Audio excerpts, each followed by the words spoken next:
thanks for coming on the podcast today. We had a brief chat last week about what you do around renewable energy and sustainable business. Yes. I'd love just to start just by getting a little bit of information about you, how you started, where it all began. Well, without going into too much detail, I got into the renewable energy industry in 2000, so sort of 20 years ago, and really I just started with I started working with npower on their sort of green energy offerings, which at the time were a very new thing, and in many cases the public weren't, I think, sort of fully attuned to the meanings and the situation behind providing those kind of products. And obviously it's changed a lot in the intervening 20 years. And then I spent really about 10 years working on wind farm developments, onshore and offshore, a bit on solar PV developments, large scale. And then more recently, I spent more time looking at really ethical and sort of sustainable finance and investments, which kind of brings us up to the present day. Yeah, I saw that you began at npower. It must have been quite pioneering at the time, 20 years ago. It was, and such was the marketplace. Now I think most people understand what green energy is, most consumers and certainly businesses, because there are financial incentives there. But 20 years ago, it wasn't a given that everyone would really understand what you were talking about. So marketing messages were kind of half educational as well, really, because there was an imperative for us as a supplier to demonstrate the link between changes in climate manifestations of change that were starting to be seen, and how people could make a positive impact in their purchasing, and obviously electricity and energy is one of those ways of doing it. So do you think, obviously, not enough is being done, but do you think more is being done? Do you think it's being done at a fast enough rate now to sort of catch up, or how do you think the response has been over the last 20 years, but more so over the last 5? Well, I mean, that's a really interesting question, because if we go back 20 years, I think throughout the noughties, if you like, up to around about 2008, there was this very steep growth. Not simply there was growth in understanding, and there was a growth in activity. Now, whether it was enough, I think is always a debatable point. Sure. But the policies were in place, and at the time there was the Labour government, and their default position was that renewables are a good thing, and you had to, from a sort of a planning and development perspective, there had to be a lot of opposition, a very good material reasons for opposition for projects really not to go ahead, and that's obviously changed. But then you had the financial crash in 2008, and two big things happened there. One was that money dried up. So whereas prior to that, banks and financiers were sort of metaphorically throwing money at renewable projects, that money just went, not just for renewables, it went for pretty much everything. And at the same time, public concern, which had been public concern for climate change and its potential impacts, had been pretty high. And that then dropped because other things essentially took over your average person's front of mind thinking. Much more about their own sort of household finances and their job security and things like that. And that went on really for a number of years. And whilst the impacts of the financial crash are still being felt, and many would argue that we've not really recovered at all, thinking has changed. So there's now much more money going back into renewable projects under different policies, because we then had the coalition government and we now have the Conservative government, and policies changed drastically, but money is now finding its way back into projects. Yeah. And also, I think, thinking, concern for the climate and sustainability in general has increased quite considerably, and it's now sort of a higher level amongst people's thinking than it was pre-crash. So, it's up to sort of 60-70% of people polled would have some level of concern over climate change, okay. and I think it's just over 50% have sort of serious concern. So from that perspective, it's back on the agenda in a bigger way than it was. Yeah. But no, we're not near enough, far enough ahead, I should say, in implementing measures that will combat it. Yeah, it's always been a fascinating subject. I think as a kid we had solar powered calculators, and to think that we had them maybe 30, almost 40 years ago, I'd say. I would have hoped by now, obviously it's very wishful thinking, but I would have hoped that we would have started to have things like solar powered street lights, lots more solar power in general. Do you think that's the reason why it hasn't happened? Is it mainly government, or is it the shift in mindset? I think there's a combination. Developers, renewable energy developers, they're in business. Sure. And they've got to make a project stack up.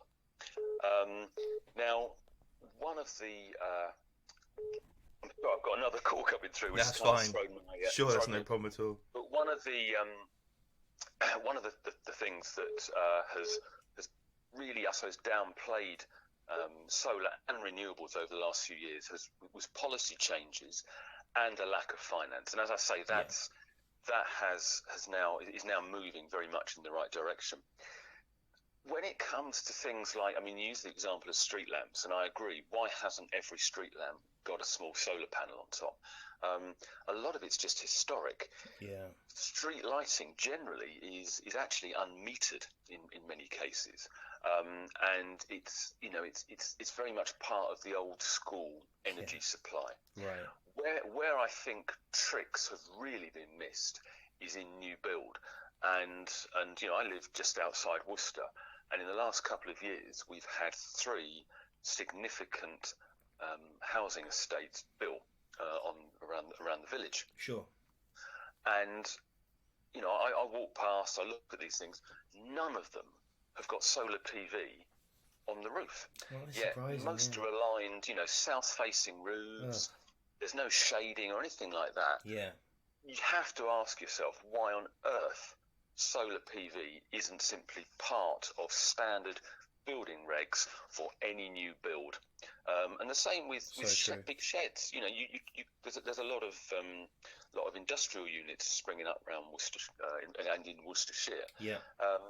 And how many of those have got solar PV on the roofs? Huge expanses of roof. Yeah. The buildings will all have an energy consumption and therefore a carbon output, a carbon footprint. Right. Why on earth wouldn't you just build solar in from the onset? That's shocking, actually. It is. It's absolutely criminal. Yeah. Absolutely criminal. So, on the one hand, you've now got government has signed up to the UK. This is a legal contract. It's signed, and it's the first government, in fairness, to do so. They signed up to net neutrality, carbon neutrality, net zero as it's referred, by 2050. So another 30 years. Now it's great that target's been set. Many would say, well, it's far too late. I'll be in my early 80s. Assuming I'm still alive, when 2050 comes around. Fingers crossed, yeah. But you've got to have a joined-up approach. So it's well and good government signing up to that target. But if it's sort of standard planning policies aren't incorporating what are now commodity renewable technologies, there's nothing particularly new or innovative about solar panels. Yeah. Solar tiles have been widely available for the last 15 years. They should just be going onto roofs as standard. There's no excuse, in my opinion, just to use that example. Yeah. So, for example, with the solar panels, I'm not really up to speed with the strength and the potential of them.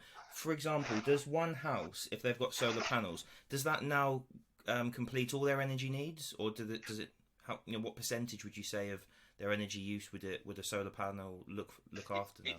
It's unlikely, and as with obviously the answer I'm going to give you is a sort of a how long is a piece of string answer. Sure. But to give you an idea, I live in a 4-bedroomed house, and I've got 4 kilowatts of solar on the roof. Yeah. I'm not on the gas main, so my heating is also electric. So it's a fully electric household. Yeah. And we're quite thoughtful in that we turn lights off that we're not using, and we try and minimise our power usage. And it provides about half. Okay. Annually, it provides about half. Now, if someone had a bigger house and fewer solar panels, obviously it would be less. And also, if we're lucky because our roof faces due south, and it's about 30 degrees, which is the optimum sort of angle and position for maximum generation. So there are a lot of factors. I would say, generally speaking, if you've got solar panels on the roof of your house, you will be making a significant contribution, but you won't be replacing your power needs. Yeah, but it will just take a massive load off. And as you mentioned earlier, with industrial estates, if they had massive solar panels, they'd probably be able to power the whole estate. If you've got big sheds that are like retail parks, where the power usage is fairly low, it's sort of a bit of heat and light and stuff like that, then a shed full roof of solar would go a very, very long way to making them electricity self-sufficient. Yeah. If they're running a whole bunch of, as a factory, and they're running a whole load of machines in there, that's a different matter. But there's absolutely no excuse in my mind why every new build, bar a few notable exceptions, if it's it's just a north-facing roof maybe, or it's heavily shaded, why it shouldn't have solar PV as standard. Yeah. I'd like to go into what you do for businesses and how you help them.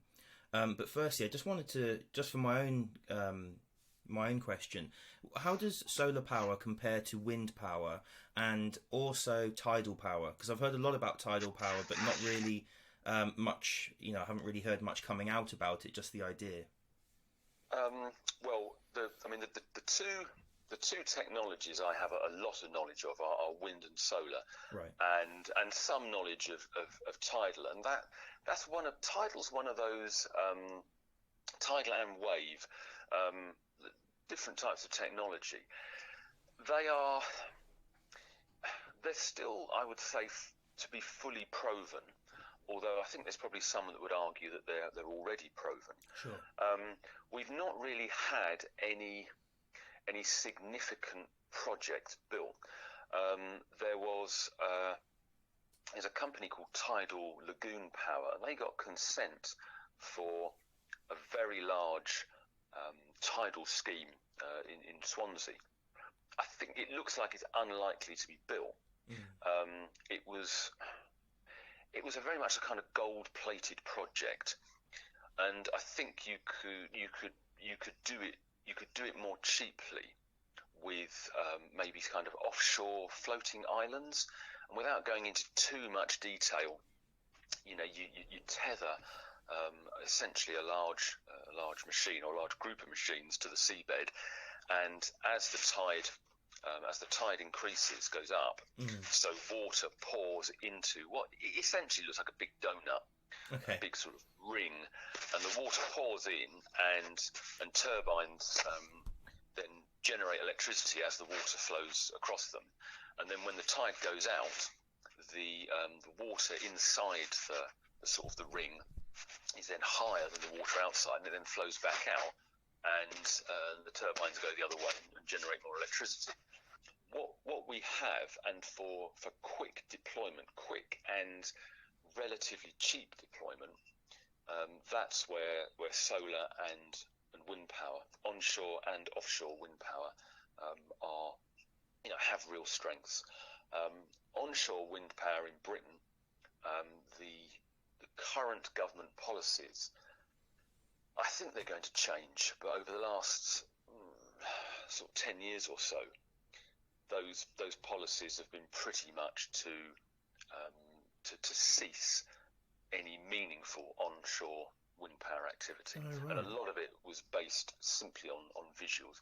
It's the cheapest, most reliable form of renewable energy there is. Okay. But we're not really building any because apparently some people don't like the look of them. Yeah, I don't mind the look of them. I think they can be put in areas where they don't make a difference, visually. But again, sometimes, like you said, sometimes I've been driving past them and they're not even moving. And then there's ones, I think, where did we go? I think we went to Wales once, and it was offshore, but it was completely ruining the view of the sea. So I think, I can sort of understand people's issues with it, but at the same time, if it's the cheapest and most reliable source that we have, it's something for the greater good, isn't it? Yeah, I think as with anything, change always, or sort of the potential for change always causes some level of controversy, no matter what it is, and certainly with wind power, and there's been multiple studies, numerous studies, and they all come back with very similar results. And that is that around 70 to 75% of respondents, and we're not just talking about, people walking through the middle of a city being polled. We're talking about the people who actually live in the communities and environment where proposed wind projects are to be sited. Yeah. And 70 to 75%, and this is recurring, are very happy that the project goes ahead. And then you normally have something like 10 or 15% who, frankly, couldn't care less one way or the other. Mm. And then you've got 10 or 15% who really don't want it to go ahead. But as with many things, it's the minority right, okay, who are the loudest. Yeah. And the 75% who are happy for it to happen basically are silent. Yeah. So that's why you get sort of, you don't get it so much now because they're simply not being built. But in the past, you had tabloid news reports and local press reports that were, quite melodramatic about, an anti-wind kind of campaign. And quite often it was only a relatively small amount of people, but they were just well connected and very vocal. Yeah. And that actually had, and I'm not trying to get obviously too political here, but that had an impact politically because in many cases, rural sites for wind farms, which is where by far and away the most wind projects are in sort of rural areas, those are generally speaking conservative held constituencies. Okay. And so you had essentially a change in planning policy over onshore wind. And this was over the last sort of 8, 9, 10 years, which is why very little has been built. Right. Offshore wind, on the other hand, the prices of that have come down hugely. Without going into too much detail, in the past there were lots of designs for very small turbines that sort of were bolted onto roofs and the size of houses and things like that. Yeah. In all honesty, I think they're probably a complete waste of time. They just don't really generate. So I think if you're looking at wind power, even on farms, some of these small turbines, they're not really that productive. I think wind power has matured. The industry has matured, and I'm not saying you'll never see small turbines, but by and large, it's far more cost effective to put in larger scale projects, because you're going to have overheads, planning overheads and development overheads, regardless of the size of the project. So it's better to put a bigger project in, and I do think that for most sort of quick and easy renewable, this is generally speaking, renewable applications, PV is probably at the top of the list. It depends though. Only yesterday I was at a conference and someone was talking about a case study. They were presenting a case study, and there was a business, an agricultural business, and they had 1,000 acres of woodland that they really weren't using. So they've actually installed biomass technology, and they can then be self-sufficient in wood from their own forests, and they can plant more trees to replace the wood that gets cut. Oh, that's and great. it's a closed loop cycle. So it really depends on the business, but I would say there's a few technologies. Air source heat pumps can be very good. Ground source heat pumps, taking heat from the ground, concentrating it, and then turning it into usable heat in buildings. That's good for new build.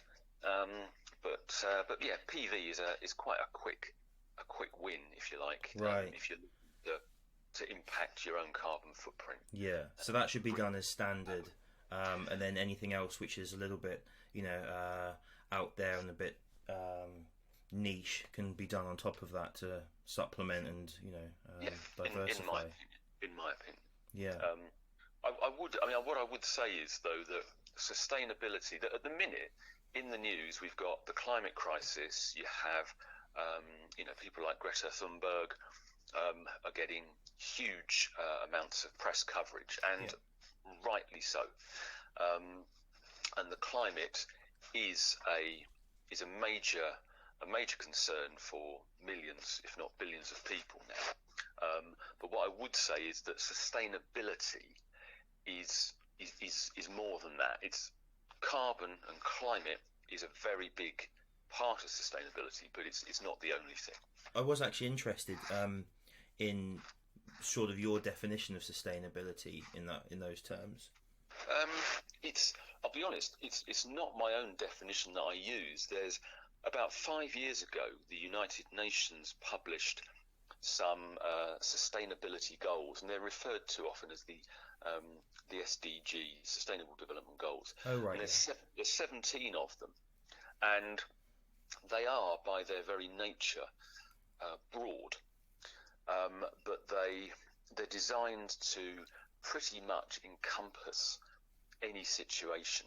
So, as an example, the first one is no poverty. So if you want a sustainable planet, you shouldn't have poverty. Okay. The second one is zero hunger. Now I'm not going to go through all of them. One of them obviously is climate action. Yeah. And a lot of things fall out of that. So these are broad headings, and from those, various actions can take place. And I think from a business perspective, and what I try to do to help businesses is to make those goals, or at least some of them, relevant to a client's business. And one of them, for example, is life below water. Now, I've never met anyone who disagrees with that, but for a lot of businesses, it just won't really have any meaning. So that's not something that gets focused on. Okay, yeah. Climate action would be something that most businesses could focus on. One of them is gender equality. This is a global sustainability goal from the UN. Now, any business can strive for gender equality. That's something that a business can do, really quite easily if it chooses to. Yeah. And I think fundamentally, it's the conversations I have with business people are around initially whether they are operating what I would define as a purposeful business. And not everybody is, but most business people, they know what they do. They certainly know how they do it, but not always exactly why they're doing it. All right, and yeah. when a business owner or a senior manager or a management board understand why they're doing something, then I think the quality of the debate thereafter is much higher, because you are then discussing purpose. And once you're discussing purpose, I don't just mean making a profit, because that's a given. Yeah. If you're not making a profit, then you're not in business. Sure. You might be a charity, or you're about to go out of business. So a profit's got to be made, and I don't think anyone would deny an honest business person a reasonable profit. But when you start to bring in gender equality, health and well-being, again, you've got to have health and well-being in the workplace for that business to be sustainable. I work with those clients who are doing what they can to make their business as sustainable, and it's not an overnight process. It's a process of discovery, and then perhaps sort of realization and acceptance, and then it's a process of change. Yeah. I'm really pleased to hear that it's actually moving this way. Maybe 15 years ago, it was a different situation, and I was a bit concerned about business being, I've spoken about this before, but business being an overarching sort of power controlling the employees. But it does seem like a huge swing in consciousness and people wanting to do more and having more purpose in life and caring about the planet. So I'm really glad to hear, which is a really important lesson for people in any business, that you're not secure if you're not moving with the times. It's a real vulnerability, because I always thought that these big companies, the oil giants, should be putting so much money into electric cars or solar power or something else. Obviously, it's naive to think that they're just going to jump ship and let go of their main fossil fuels or something which is obviously bringing them huge amounts of money. But it does seem like, going along with what you're saying, that them being proactive, even if it's for the selfish idea of just getting more money and making sure that they survive, provided it goes the right way, it'll be beneficial for everybody if they can move, and the market dictates them moving faster than they would like to. Absolutely. I think that's a really good point, because quite often, the market is blamed, and we're in the state we're in now, ecologically, environmentally, socially, because you've got a number of very large, prominent companies that really only employ people maybe on sort of 0 hours contracts and things like that, and the market is to blame for that, if you like. Right. At the same time, I think it's equally true to say that the market could rescue us, because if enough change in attitude occurs from the buying public, from businesses, as to what they buy, how they buy it, and importantly who they buy it from, then that is the market saying, no, we reject the status quo and we want something new. I think the frustration is often that there's always a time lag, and it's not just a few months, it's normally years and potentially decades. So there's maybe frustration that it's not happening fast enough. But I do think you make a very good point there, that the market might have brought us down, but equally it could raise us back up again. Hopefully, yeah. I'm an optimist. I hope that we can make the changes we need to. What you just said there about the general consensus of people wanting this now, hopefully we can marry it together and move in the right direction. Do you think that if we're moving this way, we will avoid crises, or is it? I guess it's too much of a question to ask, I guess. I mean, all I can do is give you a personal opinion. I don't think I can give you a sort of an educated as much as I read a lot. But, Sure. I'm not a climate scientist. Yeah. But I think just to give you a brief opinion, I do believe that we will begin. Well, we will see. I shouldn't say begin. We're already seeing it. We will see more and more manifestations of climate change. Yeah. Some of those will be adverse. I think it's one of the problems is that for some change might actually initially be beneficial to them. So, if the climate warms up by a couple of degrees, someone might say, actually, I prefer that. Yeah. What's the problem? Right. I prefer that. But I do think we will see more manifestations, and life will change. This is globally. Yeah. Life will have to change because of these manifestations. What they're going to be, I think it would be a bit daft of me to try and predict. Sure. But you look at the horrific bushfires in Australia, Yeah. and some will say, well, they always have bushfires, and they do. But you need three things for fire. You need fuel, you need air or oxygen, and you need heat. And the more heat there is, the greater propensity there is for fire. Yeah. So you do have those sorts of things, and I do think we are going to see changes. Going to have changes in the way in which we live, and that's going to affect everybody. And I think one of those changes is going to be ultimately a reduction in the amount of farmed meat that is eaten, because livestock farming has an incredible climate impact, carbon impact. Yeah, I've only really recently been aware of this. Maybe 5 years ago, I had absolutely no idea. So it's definitely increasing in people's consciousness. I guess now we have to really take that information and actually do something with it. Yeah, and I think and a lot of people are eating less meat. Yeah. Because of health reasons as much as anything like that. There are some that go the whole way, to sort of veganism and such like.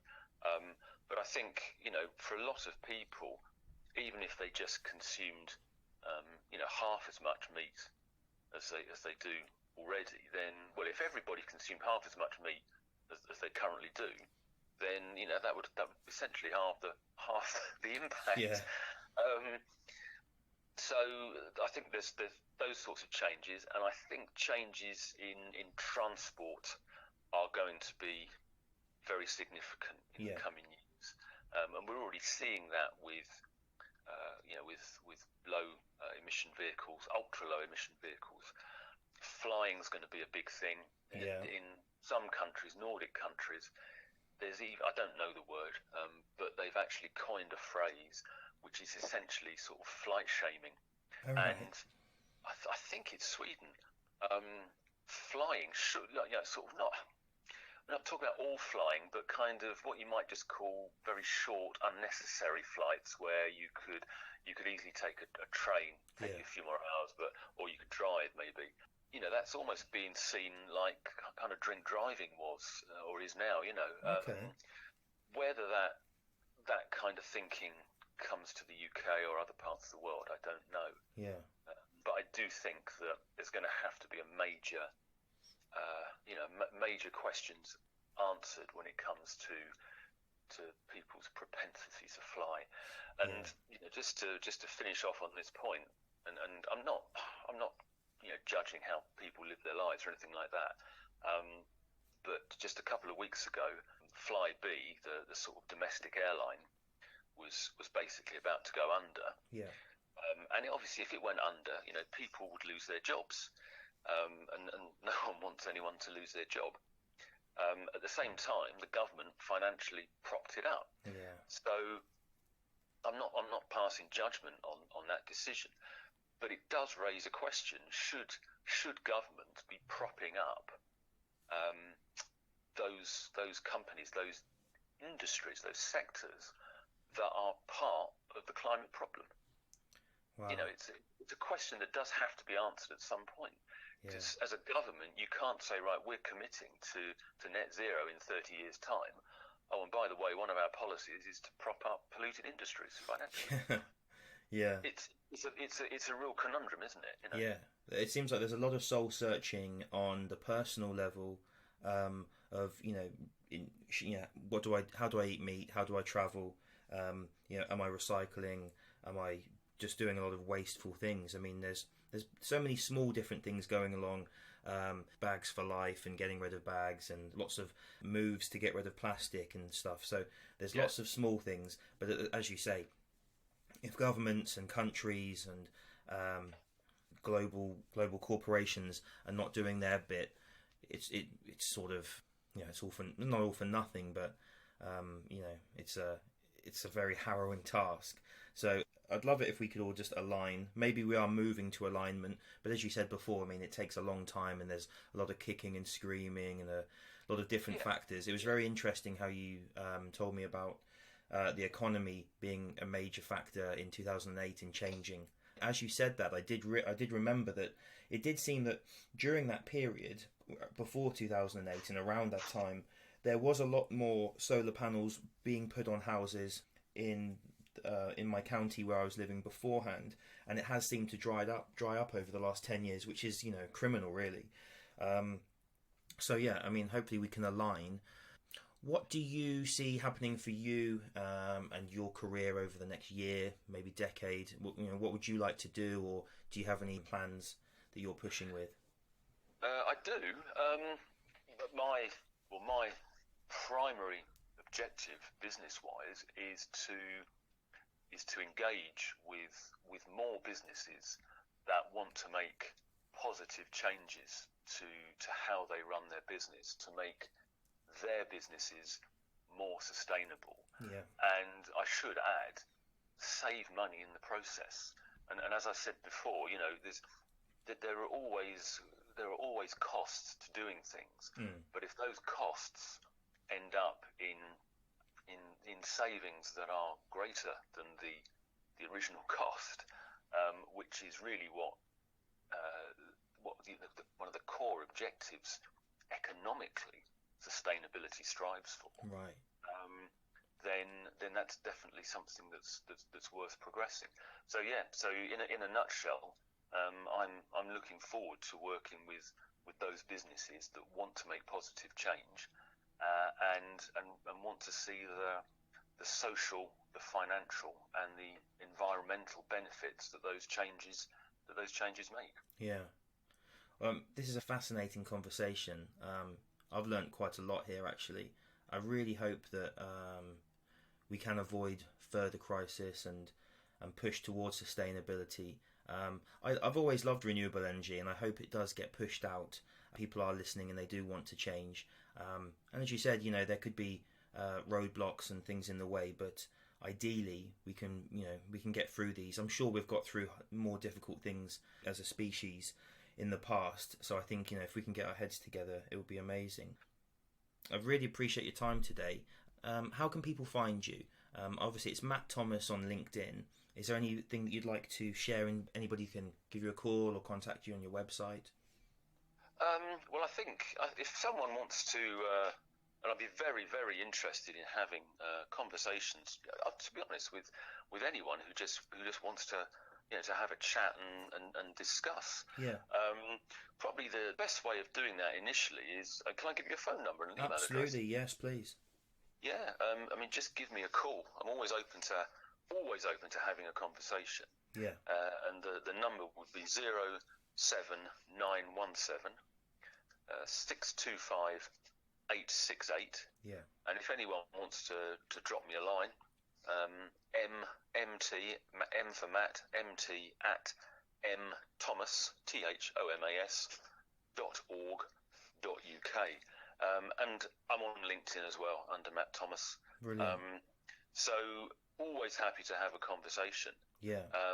And I think my sort of final point, final message would really be that that whatever your circumstances, whatever your income level, whether you're just whether you're a householder, whether you're living in rented accommodation, whether you're a business owner, regardless of what your sort of circumstances are in life, you can make a difference. No, that's good. And a lot of it is just about giving a little bit of thought to what you do and how you do it, and very importantly, who you buy things from, who you interact with, those kinds of things. Because at the end of the day, buying power, consumer power, whether it's an individual or business, if it's collective, that forms a movement. If there are big changes, then that can form a movement, and that's what changes markets. That's what changes economies. I really love that point. Definitely, I heard that point when I was listening to a podcast. It was an American guy, and he said, "Vote with your dollar," because so many people feel disenfranchised and as an individual feel that they don't have any power. But buying power, especially grouped together, is a really powerful movement. So I love that. Yeah, thanks for that. Yeah. I think "vote with your dollar" is a great phrase, and I've probably heard it, but forgotten it. But yeah, that was absolutely. You can look at. Again, I'm not going to make political judgments or statements, but you can look at politics, and some people think this is fantastic, and others think, oh, good grief, what have we become? Yeah. But regardless of that, you've still got, as you say, the power, for however much money you've got in your pocket, even if it's not very much, you've still got the power to spend it in the way that you think is best for you and society and the planet. Yeah. Oh, that's a great message, and brilliant. Thank you so much for your time today, Matt. It's been great. I'll put links in the description, and I'll send this through for approval before we go live. It's been an absolute pleasure. Brilliant. Thanks so much, Nick. Have a great day. And you. Thank you.